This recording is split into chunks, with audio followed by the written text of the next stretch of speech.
નમસ્કાર, સાંજના 5 વાગી રહ્યા છે. આપ જોઈ રહ્યા છો ગુજરાત ફર્સ્ટ. સીધું ને સચ સાથે હું છું માનસી સોની અને હું છું આપની સાથે દીપિકા. ઈરાન ઇઝરાયલ યુદ્ધનો 28મો દિવસ છે. દિવસે ને દિવસે આ યુદ્ધ વધુ વિધ્વંસક બનતું જઈ રહ્યું છે. યુદ્ધ શરૂ થયું ત્યારે ડોનાલ્ડ ટ્રમ્પે કહ્યું હતું કે આ યુદ્ધ તો હું 4 અઠવાડિયામાં પૂરું કરાવી દઈશ, અને 4 અઠવાડિયા અત્યારે પૂરા થવા આવ્યા છે, પરંતુ યુદ્ધ બંધ થવાના કે યુદ્ધ પૂરું થવાના કોઈ એંધાણ દેખાઈ નથી રહ્યા. અમેરિકી સૈનિકોમાં વધુ ભરતી કરવામાં આવી રહી છે. બીજી બાજુ ઈરાન સૈનિકોની એક નવી ફોજ ઊભી કરી રહ્યું છે. ઈરાન 10 લાખ જેટલા સૈનિકોની ભરતી કરી રહ્યું છે અને ઈરાન હવે મજબૂતીથી લડી લેવાના મૂડમાં છે. આ વચ્ચે વાટાઘાટો ઘણી વખત થઈ. ખામેનેઈના મૃત્યુ બાદ ટ્રમ્પને એવું હતું કે ઈરાન હારી જશે, પરંતુ ઈરાને હાર ન માની. ઈરાને કડક રીતે લડાઈ લડી અને સામે અમેરિકા અત્યારે હાંફવી ગયું હોય તેવું લાગી રહ્યું છે. અમેરિકા પોતાના હાથ ખંખેરવાના પ્રયાસો કરી રહ્યું છે, પરંતુ જો અમેરિકા યુદ્ધમાંથી પીછેહટ કરે તો દુનિયાની સામે મજાકનું પાત્ર બની જાય. એટલે અમેરિકાની પરિસ્થિતિ એવી છે કે પાછળ ન જઈ શકે અને આગળ હુમલાઓ કરી નથી શકતું, કારણ કે આર્થિક બોજો દિવસે ને દિવસે યુદ્ધના કારણે વધતો જઈ રહ્યો છે અને એમાં અમેરિકા વધુ ખરાબ રીતે ભરાઈ ગયું છે. હવે પરિસ્થિતિ એવી છે કે ઈરાને 3 શરતો મૂકી હતી. જો અમેરિકા માનશે તો યુદ્ધ સમાપ્ત કરવા ઈરાન તૈયાર હતું. અમેરિકાએ શરતો માની નહીં. અમેરિકાએ સામે 15 જેટલી શરતોનું લિસ્ટ આખું મોકલી દીધું. ઈરાને કહ્યું કે અમે પણ આ શરતો નહીં માનીએ. બંનેની વચ્ચે તકરાર હતી, ઘણી વખત વાટાઘાટો થઈ. પછી ડોનાલ્ડ ટ્રમ્પનું એક સ્ટેટમેન્ટ એવું આવે છે કે સ્ટેટ ઓફ હોર્મુઝને અમેરિકા અને ખામેનેઈ મળીને કંટ્રોલ કરશે.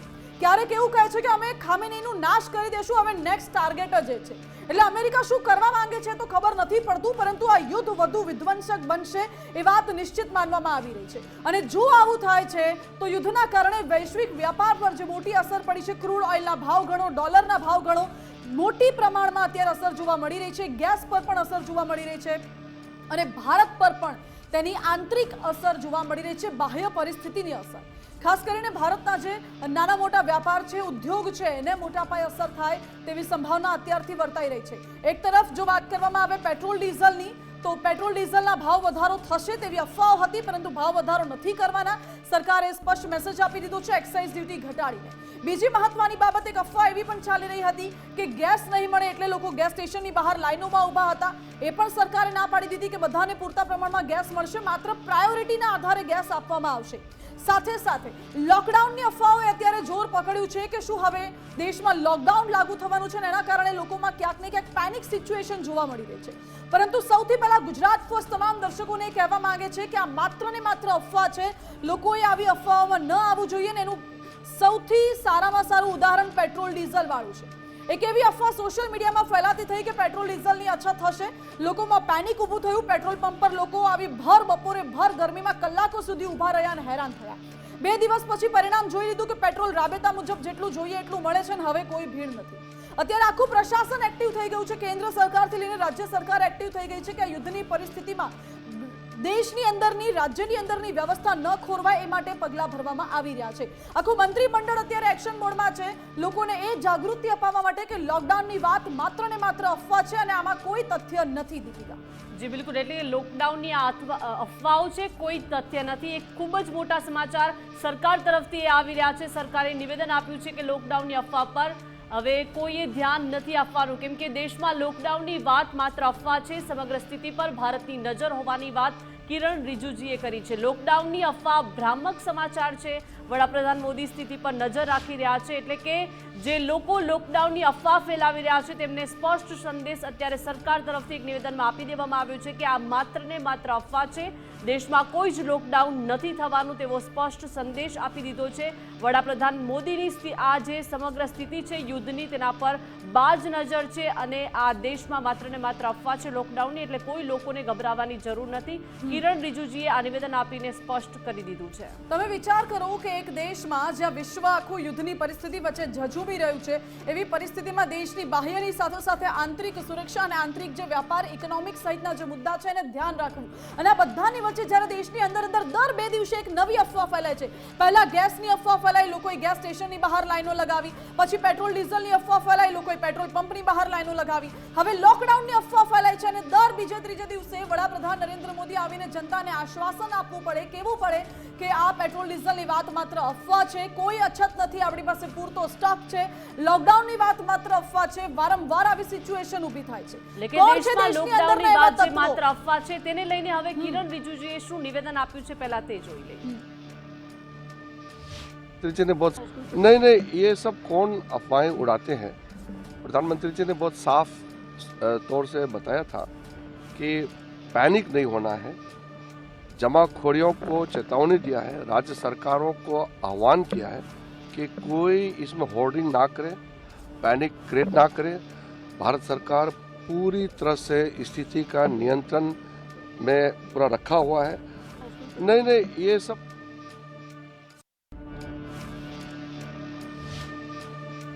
લોકડાઉનની વાત માત્ર અફવા છે એ તો કહેવાય છે, પરંતુ મહત્વનું છે કે આવા કયા તત્વો છે કે જે દેશની અંદર રહીને દેશના જ દુશ્મન બને છે, જનતાને ભ્રમક વાતોમાં ફેલાવે છે અને સોશિયલ મીડિયામાં આ પ્રકારની વાતો ફેલાવવાથી લોકોમાં પેનિક ઊભું થાય છે।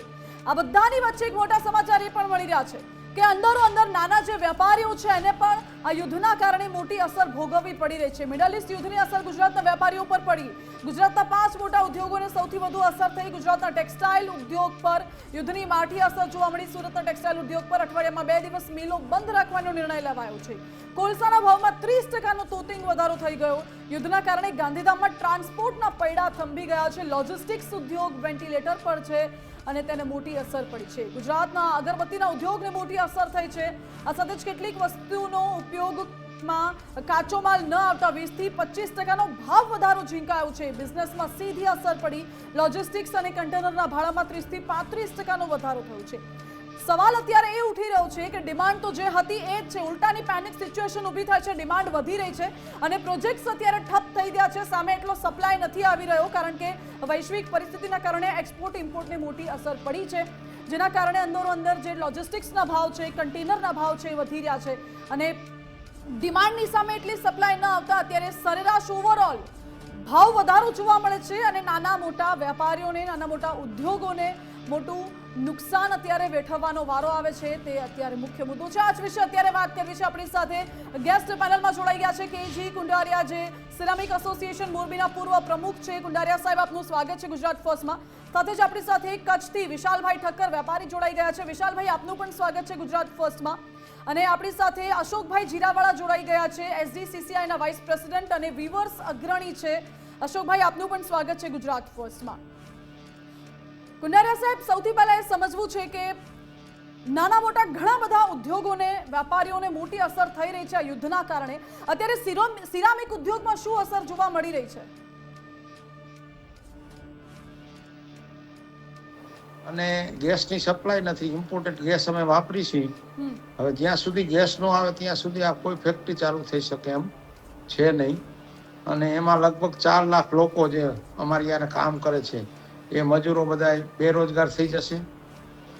એક્સપોર્ટ તો અમારે બંધ થઈ ગયું છે, એક્સપોર્ટમાં પણ ભાડા વધી ગયા છે અને આ અસર યુદ્ધ પતી જાય ત્યાર પછી 6 મહિના ચાલુ રહેશે, જેની અંદર ઇમ્પોર્ટેડ રો મટીરિયલ હોય તો એમાં સી ફ્રેટ વધી જશે।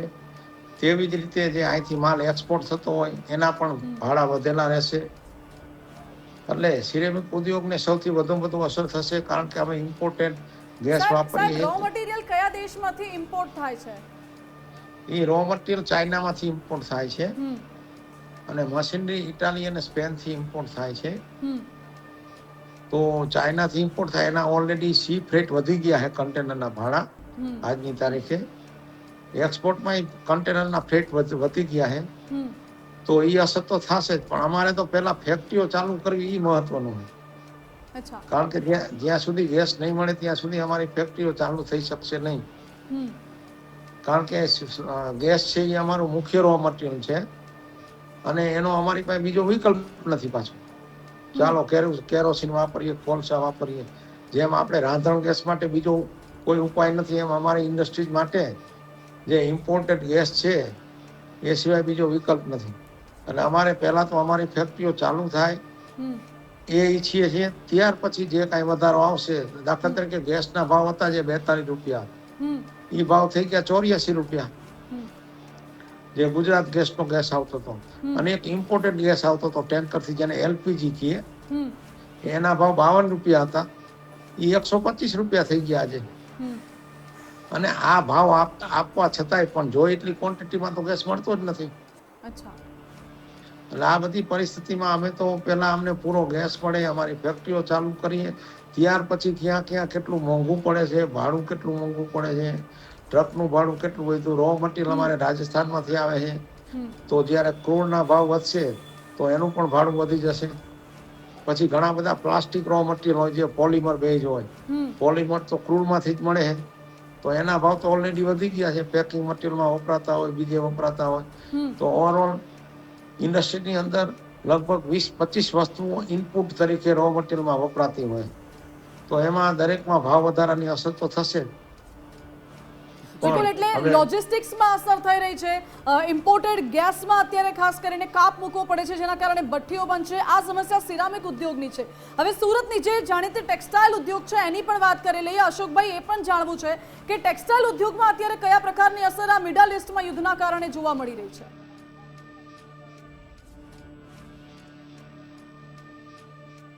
છેલ્લા 25 દિવસથી જે રીતે યુદ્ધ ચાલી રહ્યું છે એને લઈને મોટી ખાસી એવી જો કોઈને વધારે તકલીફ પડતી હોય તો ટેક્સટાઇલ ઉદ્યોગને છે, કારણ કે ટેક્સટાઇલ ઉદ્યોગ એટલે આ દેશની અંદર ફાર્મર પછી મોટી રોજગારી આપતો ઉદ્યોગ એટલે ટેક્સટાઇલ ઉદ્યોગ છે, જેની અંદર લાખો કરોડો લોકો રોજગારી મેળવી રહ્યા છે. ત્યારે સુરતની વાત કરીએ તો સેકન્ડ લાર્જેસ્ટ પ્રોડક્શન નાવ સુરત, ચાઇના પછી કોઈ મોટું પ્રોડક્શન કરતું હોય તો એ સુરત છે. સુરતમાં પર ડે 7 કરોડ મીટર કપડું બની રહ્યું છે અને 18 લાખથી 20 લાખ લોકો એમાં રોજગારી મેળવે છે. તો ખાસ કરીને વિવિંગની વાત કરીએ, જેની સાથે હું જોડાયેલો છું, જેનો હું પ્રેસિડેન્ટ છું, તો વિવિંગની વાત કરીએ તો વિવિંગમાં આજે 6.5 લાખ લૂમ ચાલે છે, જેની અંદર 12 થી 12.5 લાખ લોકો રોજગારી મેળવી રહ્યા છે. એમાંથી 3 થી 3.5 લાખ લોકો તો પલાયન થઈ ગયા છે, કારણ કે જે રીતે ગેસના કાળા બજાર શરૂ થયા, જે રીતે ગેસની દિક્કત થવા મળી લોકોને, અમારા જે શ્રમિકો છે એમને કિલો 1.5 કિલો જે રિફિલ કરવાની હોય એની ચગડીઓ ગેસની, એને 500 રૂપિયાની જગ્યાએ વધારે રેટ લેવામાં આવવા મળ્યા. 500 રૂપિયાનો રેટ કિલો એ થઈ ગયો. તો આવી જે એકદમ કાળાબજારી થઈ ગઈ, જેને લઈને ગેસની દિક્કત થઈ ગઈ અને મજૂરો જતા રહ્યા. હવે મજૂરો અમુક ટકા જતા રહ્યા છે. એક તો 15% અમારે ત્યાં મેન પાવર ઓછો હતો અને હવે થઈ ગયો છે 30% મેન પાવર ઓછો થઈ ગયો છે. કારણ કે આજે વિવિંગ ઇન્ડસ્ટ્રીઝની વાત કરીએ ને તો 3 તરફથી માર લાગી રહી છે. એક બાજુ કારીગરો પલાયન થતા જાય છે કારણ કે ગેસની દિક્કત છે, બીજી બાજુ રો મટીરિયલ જે ખાડી દેશો છે ત્યાં ક્રૂડના ભંડારો છે અને ક્રૂડના ભંડારો છે ત્યાં જ ઈરાન હુમલાઓ કરી રહી છે અને ખાસ કરીને અમારું જે રો મટીરિયલ છે એ પણ અત્યારે મોંઘું થઈ ગયું છે. એટલે આજે જે રીતે મોંઘવારી વધી ગઈ, યાનના ભાવ લગભગ મારા ખ્યાલથી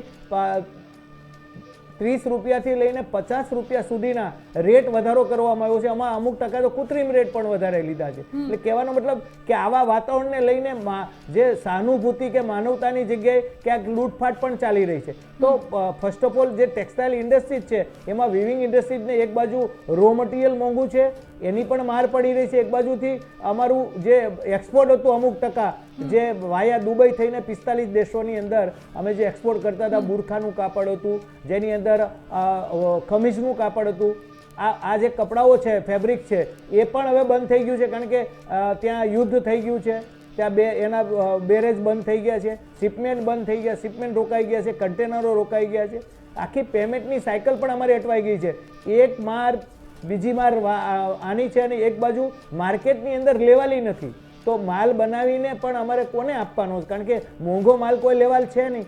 એટલે અત્યારે તો અમારી પરિસ્થિતિ એવી છે કે ફેક્ટરી બંધ કરીએ તો શરૂ કરતા મુશ્કેલી ઊભી થવાની છે. એટલે અત્યારે કારીગરોને અમે જાતે કહેવાય કે ખવડાવીએ છીએ. જે નથી મળતું તો ઇલેક્ટ્રિક સગડીઓ લાવીને પણ અમે એ લોકોને પ્રોવાઈડ કરી છે, જે શ્રમિકો છે એમને, કે અમારી ફેક્ટરી છોડીને ના જાય. કારણ કે હવે જો આ લાંબુ યુદ્ધ ચાલશે તો બેન હું એવું માનું છું કે આ ઇન્ડસ્ટ્રીઝને બહુ મોટું નુકસાન થશે, કારણ કે રોજગારી જ મોટી આ ઉદ્યોગ આપી રહ્યો છે.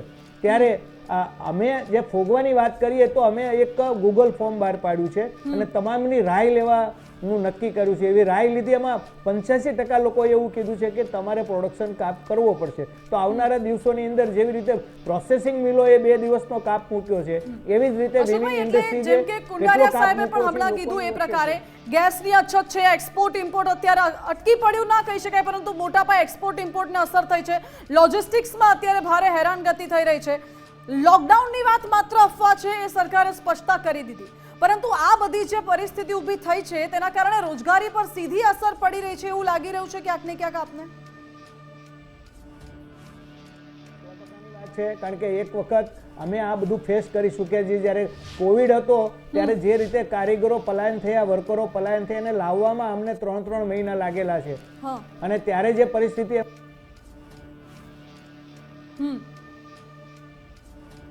જી બિલકુલ, વિશાલભાઈ ઠક્કર પાસેથી એ જાણવું છે કે વિશાલભાઈ, આપના વેપારને આ મિડલ ઇસ્ટ યુદ્ધની કેટલી અસર થઈ છે, અને જો અગર આ યુદ્ધ લંબાય છે તો આગળ કચ્છના વેપારીઓને કેવી અસર રહેશે?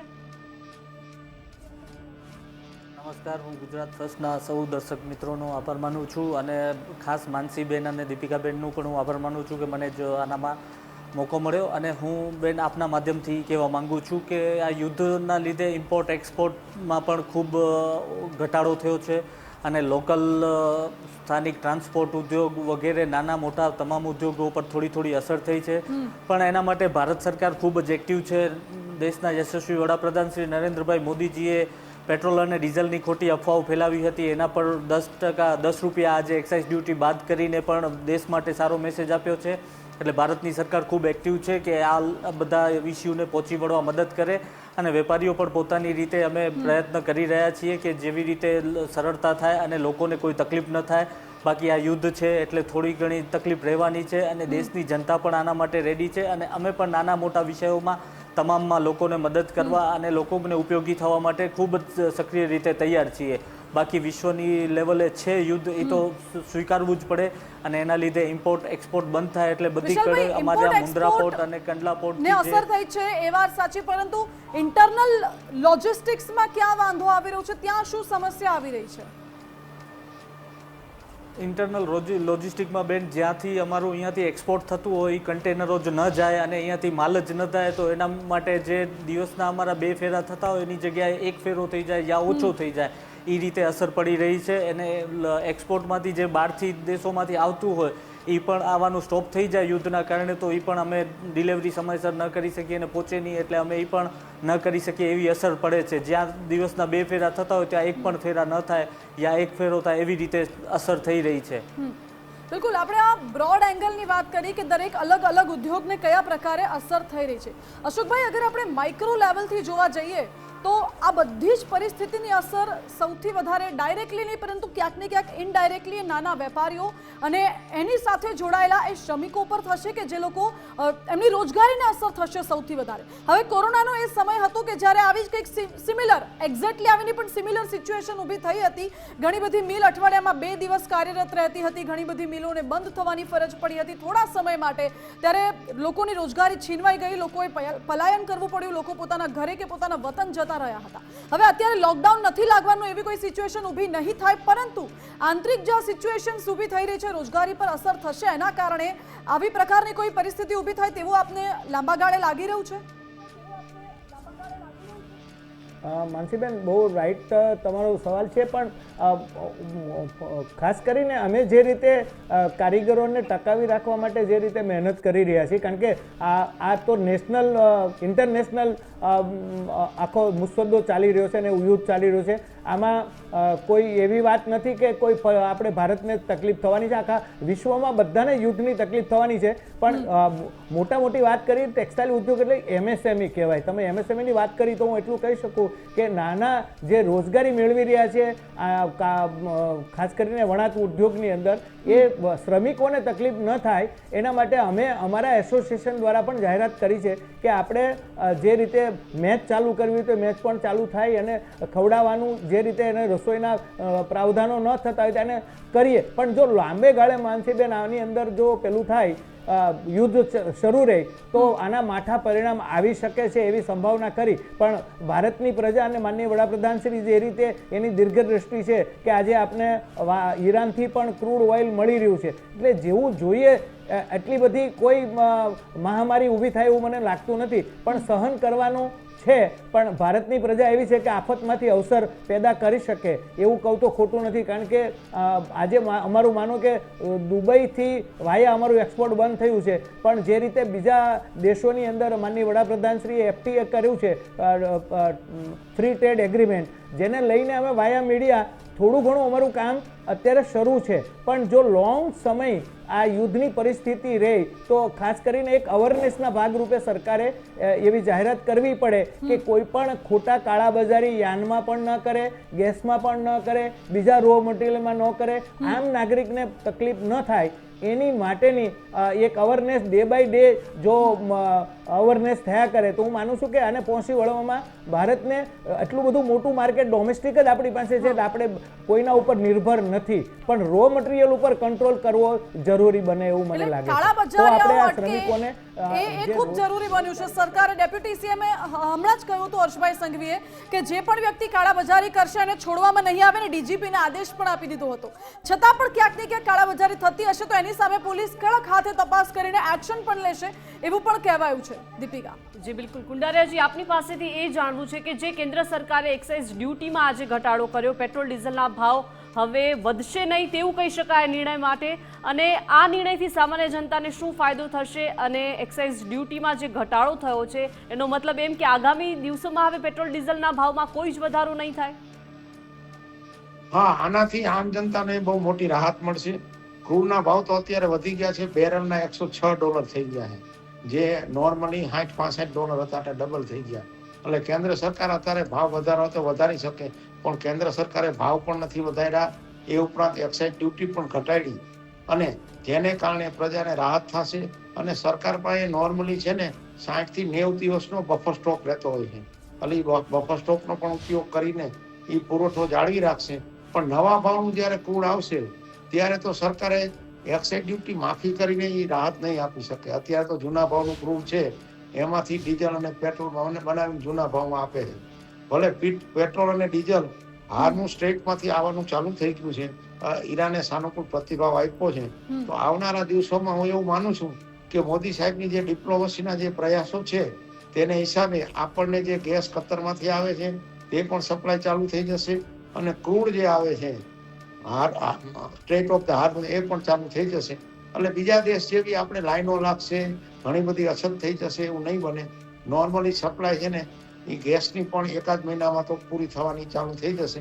ક્રૂડ તો આવવા માંડ્યું, અને તમે સમાચાર સાંભળતા હશો, એક વેસલ ત્યાં ચેન્નઈ સીપોર્ટ ઉપર પહોંચ્યું ગેસનું, અને ઈરાન પણ આપણને સહયોગ આપવા માટે પૂરેપૂરો સાનુકૂળ પ્રતિભાવ આપ્યો હોય, અને 5 મિત્ર દેશોને હાર્મુઝ સ્ટ્રેટમાંથી પસાર થવાની છૂટ આપી છે. એમાં ભારત એક દેશ છે આપણો, જેમાં જાપાન, પાકિસ્તાન, ચાઇના અને ઇન્ડિયા, આ 5 દેશના વાહનો ત્યાંથી હાર્મુઝમાંથી પસાર થઈ શકશે.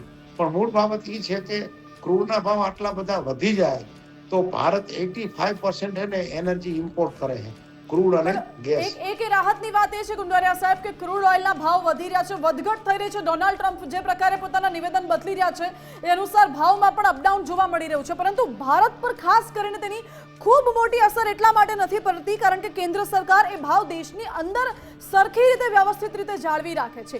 ક્રૂડ ઓઇલના ભાવ વધ્યા, આશંકા એવી હતી કે પેટ્રોલ ડીઝલનો જે બોજો છે એ સામાન્ય જનતા પર પડશે, જેમ કે વિશ્વના અન્ય દેશો પર પડ્યો છે, પરંતુ ભારત સરકારે નિર્ણય લીધો અને પેટ્રોલ પર ₹10 એક્સાઇઝ ડ્યુટી ઘટાડી છે. હવે માત્ર ₹3 એક્સાઇઝ ડ્યુટી છે. ડીઝલ પરની એક્સાઇઝ ડ્યુટી ₹10 ઘટાડીને શૂન્ય કરી દેવામાં આવી છે. હવે આનાથી વિશાલજી એ સમજવું છે કે લોજિસ્ટિક્સ ઉદ્યોગને વેગ મળશે એવું લાગે છે, કારણ કે મિડલ ઈસ્ટના યુદ્ધના કારણે ઘણા બધા ઉદ્યોગો પર માઠી અસર તો પડી છે, પરંતુ લાંબા ગાળે જોવા જઈએ તો લોજિસ્ટિક્સ ઉદ્યોગને વધુ તકલીફ ના પડે અને સમસ્યા ના પડે, એટલે સરકારના નિર્ણયથી લોજિસ્ટિક્સ ઉદ્યોગને વેગ મળે એવું લાગે છે આપને?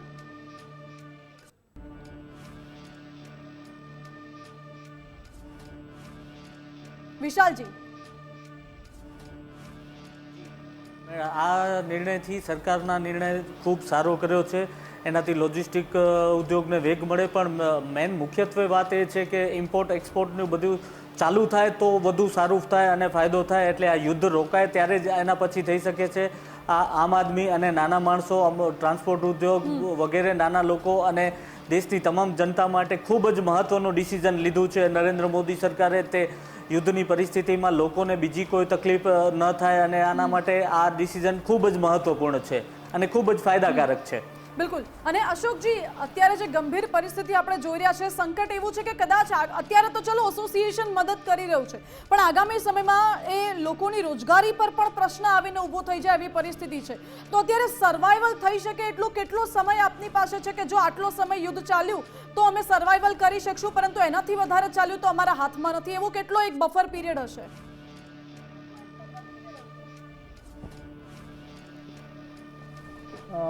ખાસ આ પ્રશ્ન એટલો બધો પેલો પેસીદો છે, એનો જવાબ હું આપી શકું, પણ મારે ખાલી દીપિકાબેન એટલું જ કહેવાનું છે કે આપણે તો પ્રાર્થના કરવી જોઈએ પ્રભુને કે આ યુદ્ધ જલ્દીમાં જલ્દી ખતમ થાય. બાકી આમાં જો કાળાબજારી ઉપર કે યાનના ભાવો જો સ્થિર રહેશે તો વ્યુઅર્સ જે છે, ઉદ્યોગકારો, એ ઘણું બધું સહન કરી શકે એમ છે.